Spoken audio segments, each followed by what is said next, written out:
মুহাম্মদ সাল্লাল্লাহু আলাইহি ওয়াসাল্লাম বলিবেন দরুদ শরীফ চার প্রকার। এক প্রকার হল কি জিন্দেগির মধ্যে হায়াতের মধ্যে একবার দরুদ শরীফ পড়ার নাম ফরজ। একবার জিন্দেগির মধ্যে নবীজির মহব্বতে দরুদ শরীফ পড়ার নাম ফরজ। আর একবার হল কি দরুদ শরীফ পড়ার নাম ওয়াজিব। হনা মাহফিলের মধ্যে হন জায়গার মধ্যে যদি হন গিয়া যদি দরুদ শরীফ পড়া হয়, যারা পুণ্য এই যারা প্রত্যেকের তোর মায়া বমর পরতুন প্রথমবারের মধ্যে নবীজির নাম পুনরের পরে সাল্লাল্লাহু আলাইহি ওয়াসাল্লাম হন নাম ওয়াজিব। সুবহানাল্লাহ।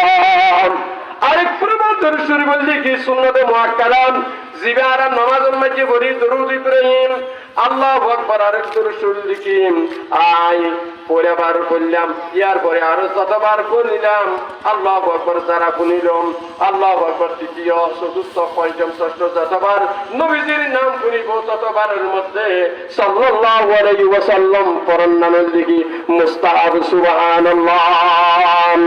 আই খতমে রাসূল ফখরে উমাম শাহে মদিনা আল্লাহু আকবার। আই খতমে রাসূল ফখরে উমাম শাহে মদিনা দেখলা দে মুঝে মঞ্জর গুলজার মদিনা পাকি জাতর শহর সবরি জান্নাতে ফেরদাউস আরাম গাহে পাকে রসুল আরবি আগো কা তেরি